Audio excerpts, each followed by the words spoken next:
शौहर के सो जाने के बाद मेरी सास चुपके से मुझे अपने कमरे में बुला लेती और घूंघट उड़ाकर बेड पर बिठा देती। और थोड़ी ही देर बाद एक शख्स कमरे में आता और मेरा हाथ पकड़कर पूरी रात रोता रहता और वो जाते वक्त मेरी झोली में पैसों के ढेर लगा देता। मैं सास के डर की वजह से घूंघट उठा भी नहीं सकती थी। एक रोज दुपट्टे में सुराख कर डाला और जो ही नजर उस शख्स पर पड़ी तो पैरों तले से जमीन निकल गई, क्योंकि वो तो मेरा मेरा नाम हसीना है। मैं जानती हूँ मेरा नाम बहुत खूबसूरत है। मैं खुद भी बहुत खूबसूरत थी और मैंने अपने लिए ख्वाब भी बहुत ही खूबसूरत देख रखे थे, लेकिन मेरी किस्मत खूबसूरत नहीं थी। मेरी शादी एक निहायत ही बदसूरत शख्स से हुई थी। वो ना सिर्फ बदसूरत था, बल्कि वो लोग इस मोहल्ले के बदनामे जमाना लोग भी थे। मेरा ससुर मर चुका था, बस एक सास और एक नंद और एक मेरी सास का देवर रहता था।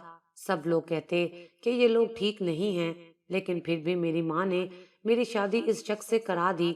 मेरे बाबा हमारे साथ नहीं रहते, उनका काम दूसरे शहर में था और उनको छुट्टी बहुत मुश्किल से मिला करती थी। सारे मामलात मेरी माँ के हाथ में थे। मेरे शौहर का नाम मुनव्वर था। वो पूरे मोहल्ले में एक निहायत ही सुस्त और गंदा इंसान मशहूर था।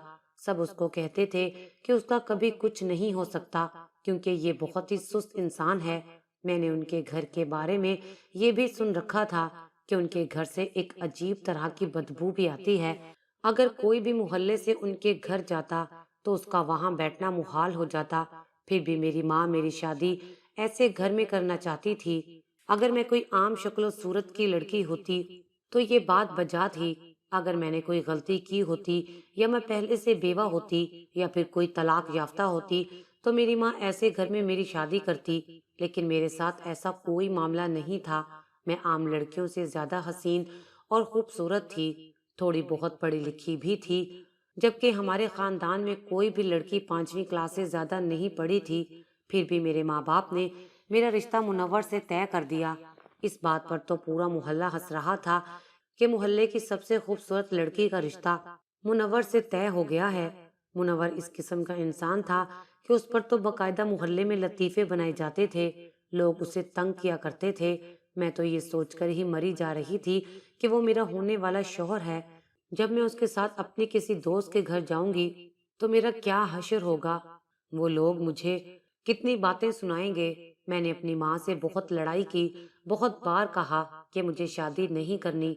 यहाँ तक कि मेरी माँ ने मुझे 2-4 थप्पड़ भी दे मारे थे, जबकि इससे पहले आज तक मुझ पर हाथ नहीं उठाया था।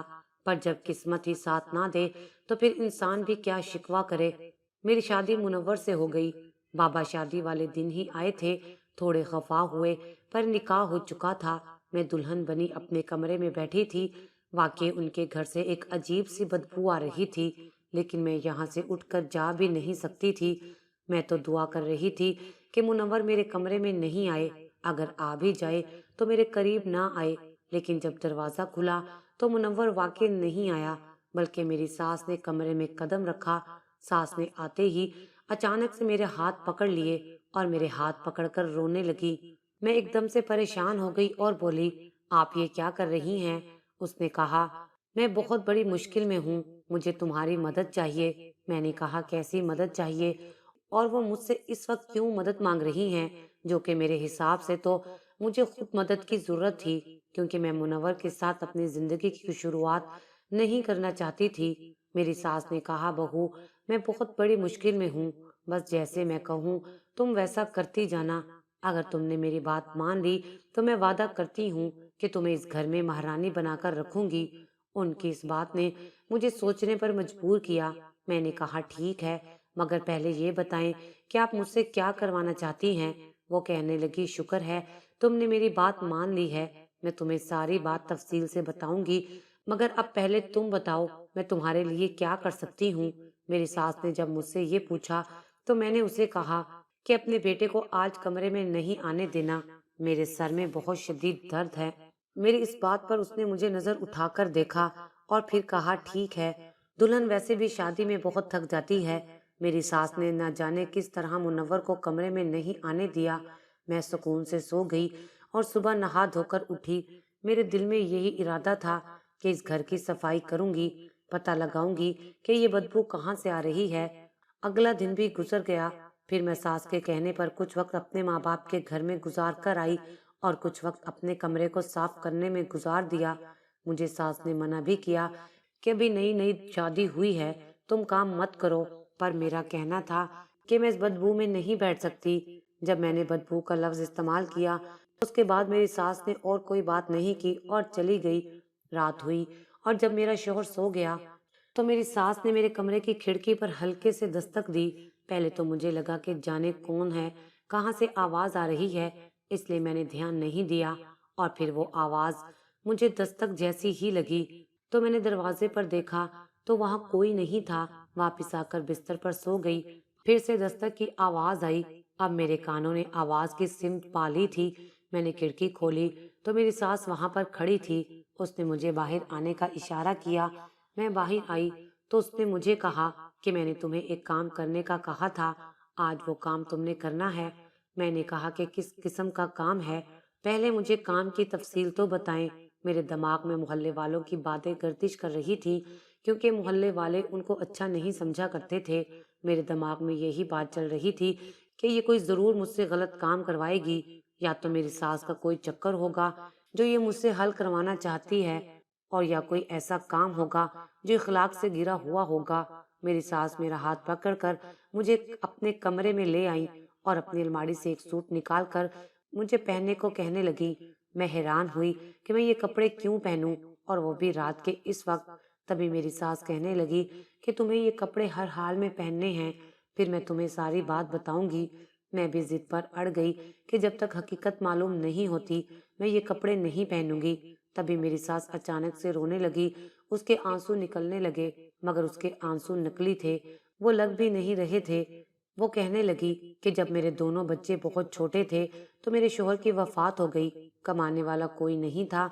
हमारे ऐसे भी हालात रहे कि मेरे पास खाने को भी कुछ नहीं था। जो मेरे बेटे की हालत है ना, ये इसी वजह से हुई है। जेब में पैसे नहीं थे, हाथ में कोई हुनर नहीं था, करते भी तो क्या करते। गुर्बत से बड़ी कोई बद्दुआ नहीं है और भूख से बड़ी कोई बीमारी नहीं है। हमने कैसे दिन काटे हैं वो हम ही जानते हैं। एक देवर था जिसने हमारा साथ दिया, कभी खाने को रोटी दे जाता, कभी 3 दिन बाद खाना मिलता, तो कभी 4 दिन बाद। मेरा बेटा बड़ा हुआ तो वो छोटे मोटे काम करने लगा, जिसकी वजह से हमारे घर का थोड़ा बहुत निजाम चलने लगा था। मोहल्ले वाले हमारे बारे में जो भी बातें करते हैं सब झूठी हैं, वो हकीकत नहीं जानते। दरअसल हम बहुत मजबूर लोग थे। मैंने उनसे कहा कि कोई कहानी नहीं सुनाई, जो असल बात है मुझे वो बताएं। मेरी सास ने कहा कि बहू, गुर्बत से तंग आकर मैंने एक अजीब सा काम कर डाला। कौन सा अजीब काम आपने किया? मैंने हैरान होते हुए पूछा था। तब उन्होंने मुझे एक वाकई अजीब बात बताई, जिसके बारे में मैं सुनकर बहुत हैरान हूँ। और ये सच है कि ऐसी चीजों के बारे में तो पहले नहीं सुना था, लेकिन ऐसा इंसान पहले कभी नहीं देखा था जिसने इन चीजों को अमली तौर पर किया हो। वो मुझे बताने लगी कि गुर्बत से तंग आकर मैंने एक पीर बाबा की बात मान ली और उसने मुझे एक अमल बताया, लेकिन उस अमल को करने की पहली कोशिश में मैं नाकाम रही और उसकी वजह से हमारे घर में ये गंदी बदबू आ रही है। अगर तुम्हें ये बदबू खत्म करनी है तो तुम्हें मेरे साथ इस अमल को दोबारा से करके पूरा करना होगा, नहीं तो कुछ भी कर लो, इस घर से ना तो बदबू खत्म होगी और ना ही इस घर के हालात अच्छे होंगे, इसलिए तुम्हें मेरी मदद करनी होगी। मैंने कहा कि किस किस्म का अमल था। उन्होंने कहा कि इस अमल में मुझे रोज दुल्हन की तरह तैयार होकर घूंघट निकाल कर अपने बिस्तर पर बैठना होगा और रात 12 बजे के बाद एक शख्स ने मेरे कमरे में आना होता था। मैं नहीं जानती थी कि वो शख्स कौन है, लेकिन वो शख्स कमरे में आता जरूर है और उससे मेरा हाथ पकड़कर कुछ बातें करनी होती थी। और मुझे कहा गया था कि इस अमल को करने से मुझे गैब से दौलत मिलेगी, यानी मुझे इतने पैसे मिलेंगे कि मेरे सारे मसले हल हो जाएंगे। लेकिन पहले दिन जब वो आदमी कमरे में आया तो उसे देखकर मैं डर गई और मैंने गलती से नजर उठाकर उसे देख लिया। उसके बाद 3 माह मेरी तबीयत खराब रही। मुझे इतना बुखार रहा कि मैं 3 महीने से बिस्तर पर पड़ी रही। दोबारा उस पीर बाबा के पास गई तो उसने कहा कि तुम्हें एक आखिरी मौका दिया जा रहा है, इस बार कोई गलती हुई तो जान भी जा सकती है। बहू, अब तुम्हें ही मेरी मदद करनी है। बस नए कपड़े पहनकर घूंघट निकाल कर इस बिस्तर पर बैठना है। वो शख्स आएगा, तुमसे कुछ बातें करेगा, कुछ भी हो जाए, तुमने उसे नजर उठाकर नहीं देखना। सच कहूं तो मैं भी डर गई थी, लेकिन अपनी सास को मैंने जाहिर नहीं किया और बस इनकार करने की कोशिश करने लगी। मैंने कहा कि मैं ऐसा कुछ नहीं करूंगी। अमीर होने के लिए तुमने ये सब किया है, इसमें तुम्हारी गलती है, मैं क्यों इसको ठीक करूं। तब मुझे सास ने एक और अजीब बात बताई। उसने कहा कि मैं बिला वजह नहीं रो रही थी और तुम्हें ना चाहते हुए भी हमारी मदद करनी पड़ेगी, क्योंकि अगर 15 दिन के अंदर इस अमल को दोबारा ना दोहराया गया तो इस घर के सारे लोग मर जाएंगे। मैंने उससे कहा कि ऐसी बातों पर तो मैं यकीन नहीं करती हूँ, आपको होगा इन बातों पर यकीन, पर मुझे तो नहीं है। तभी मेरी सास मेरे करीब आई और बोली, तो फिर घर से ये बदबू क्यों आ रही है? तुम सारा घर धो डालो। अगर ये बदबू चली गई तो समझ लेना कि मैं झूठ बोल रही हूँ, अगर नहीं गई तो मेरी बात पर यकीन कर लेना। सच तो ये था कि मैंने घर को अच्छी तरह से साफ किया था। मैंने घर का कोना कोना छान मारा था। मैंने ये तलाश करने की कोशिश की थी कि आखिर ये बदबू कहाँ से आ रही थी, लेकिन मैं इस बदबू को खत्म करने में नाकाम रही थी। मैंने सास से कहा कि वो मुझे एक दिन का वक्त दें, मैं फिर से कोशिश करना चाहती हूँ। अगर मैं नाकाम रही तो फिर मैं आपका काम जरूर करूंगी।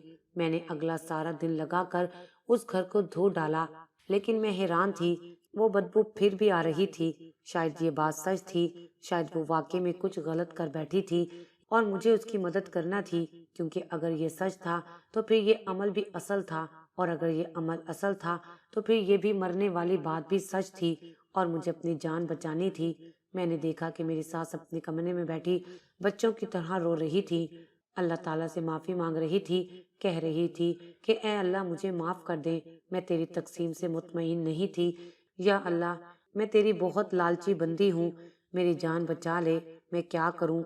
आखिर कोई 40 साल समझदार औरत इस कदर क्यों रोएगी? मैंने जाकर उसके कंधों पर हाथ रखा और उससे कहा कि मैं मदद करने के लिए तैयार हूँ। उसने कहा कि ये बात मुनव्वर को नहीं पता चलनी चाहिए, क्योंकि वो इस बारे में कुछ नहीं जानता। अगर उसे पता चल गया तो शायद वो बहुत गुस्सा हो जाए। मैंने कहा कि अगर आप उसे समझाएंगे तो वो समझ जाएगा, हो सकता है हमारी मदद करने को भी राजी हो जाए। सास बोली कि नहीं, वो हमारी मदद नहीं करेगा, क्योंकि यहाँ पर बात उसकी गैरत की है। वो एक मर्द है, वो कभी भी नहीं चाहेगा कि तुम्हें इस तरह अकेला बैठना पड़े। मैंने उसे कहा कि बैठने तक तो ठीक है, लेकिन देख लेना कोई और नुकसान तो नहीं होगा। उन्होंने मुझे तसल्ली दी और कहा कि ऐसा कुछ नहीं होगा, क्योंकि मैं पहले ये काम कर चुकी हूँ। बस कुछ भी हो जाए तुम उस आदमी की तरफ मत देखना, चाहे तुम्हारे सर पर छत गिर पड़े, बस नजर झुकाकर बैठी रहना।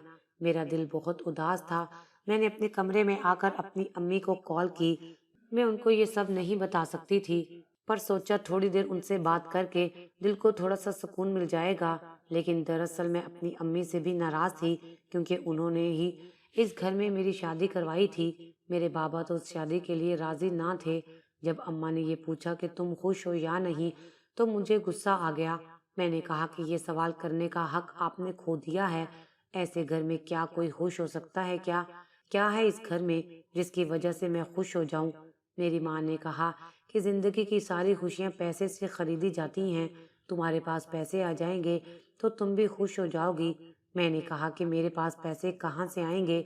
मेरे शोहर की तो हवाई रोजी है, कभी उसको काम मिल जाता है तो कभी नहीं मिलता।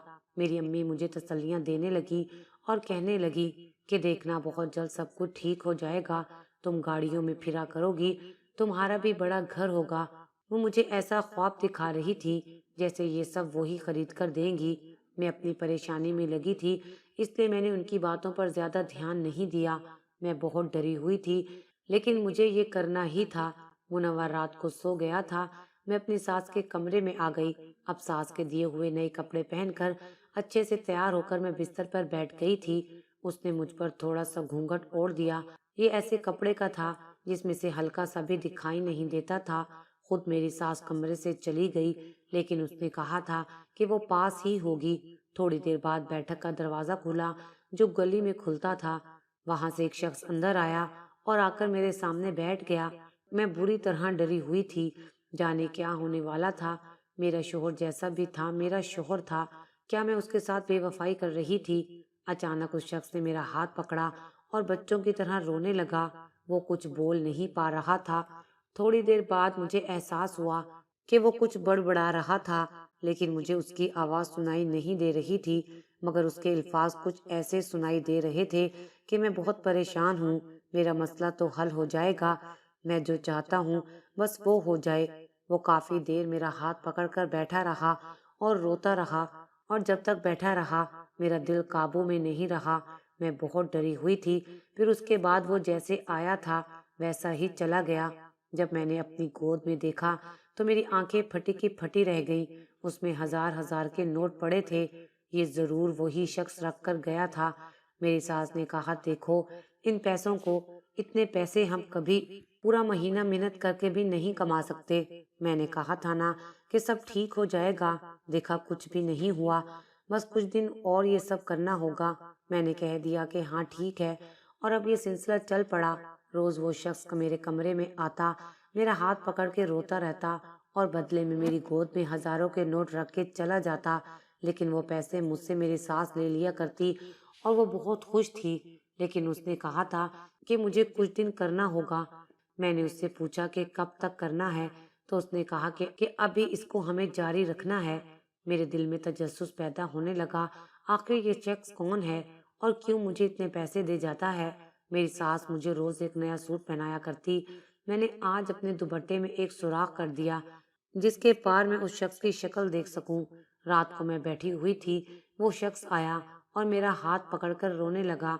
मैंने हिम्मत करके उस शख्स की शक्ल देखने की ठान ली। मेरी सास ने कहा था कि ऐसा बिल्कुल मत करना, लेकिन अब मुझे शक होने लगा था।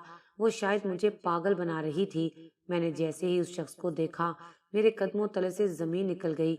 वो कोई और नहीं बल्कि मेरा बाप था। मैंने एक झटके से घूंघट उठाया और उसकी भी हवाइयां उड़ गईं। मैंने कहा कि आप यहाँ क्या कर रहे हैं? वो मुझे कोई जवाब देने की बजाय थर थर कांपने लगे और वहां से भाग गए। मैं हैरान रह गई, उनको पुकारती रही, लेकिन उन्होंने मुड़कर नहीं देखा था। शोर सुनकर मेरी सास भी कमरे में आ गई और उसने अपना सर पकड़ लिया, क्योंकि वो समझ गई थी यहाँ क्या हुआ था। मैंने अपनी सास की कलाई को इतनी जोर से पकड़ा कि उसके मुंह से चीख निकल आई। मैंने कहा कि अभी मुझे बताओ कि तुम ये सब क्या कर रही हो?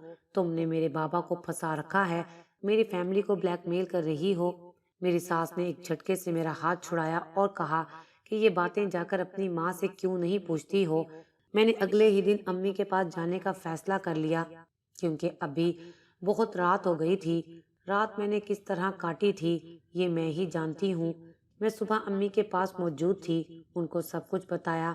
अम्मी भी मेरी सास की तरह सर पकड़कर बैठ गई और मुझे सारी हकीकत बताने लगी कि तुम्हारा बाप जितना सीधा नजर आता है उतना सीधा नहीं है। उसने कई सालों से दूसरी शादी कर रखी है और उस औरत के नाम अपनी सारी जायदाद, घर और पैसा कर दिया है। जो तुमको हमारे घर में गुर्बत के ढेर नजर आ रहे हैं, तुम्हारे बाप के लाए हुए हैं। हमारे पास घर भी था, जायदाद भी और कारोबार, और वो सब कुछ इस औरत ने छीन लिया। सुना है क्या वो औरत बहुत ज्यादा बीमार है और तुम्हारा बाप उसके इश्क में इतना दीवाना है कि उसके इलाज के लिए पागलों की तरह फिर रहा है। असल में तुम्हारे बाप को झूठे पीरों पर अंधा यकीन है और वो अपनी सारी दौलत उन पर लुटाई जा रहा था। मुझे कुछ नहीं देता था। बस फिर मैंने तुम्हारे बाप के खिलाफ प्लान बनाया था। तुम्हारी सास से मदद मांग कर उसे भी इस प्लान में शामिल किया था, क्योंकि वो ही ये काम कर सकती थी। फिर तुम्हारी सास ने तुम्हारे बाप को परेशान देखकर उससे कहा कि उसे कुछ दिन तक एक कमरे में भेजा जाएगा जहाँ पर एक औरत घूंघट करके बैठी होगी। उसे उस औरत का हाथ पकड़कर अपने सारे मसाइल बताने हैं और फिर नजराने के तौर पर उसे कुछ पैसे भी देने होंगे। तुम्हारे बाप की कमाई पर हमारा भी कोई हक है। लेकिन तुम्हारी सास बहुत चालाक थी। जब वो मेरी हमराज बन गई तो उसने मुझसे तुम्हारा रिश्ता मांग लिया और अब मैं बुरी तरह फंस चुकी थी। अगर तुम्हारे बाप को पता चल जाता तो मुझे तलाक दे देता। इसलिए मुझे मजबूरन तुम्हारा रिश्ता उस घर में करना पड़ा। लेकिन अम्मा, ये कैसे हो सकता है? बाबा सब जानते हैं मेरी उस घर में शादी हुई है। वो शादी में मौजूद थे। वो मुनव्वर को भी जानते हैं और उसकी माँ को भी जानते हैं।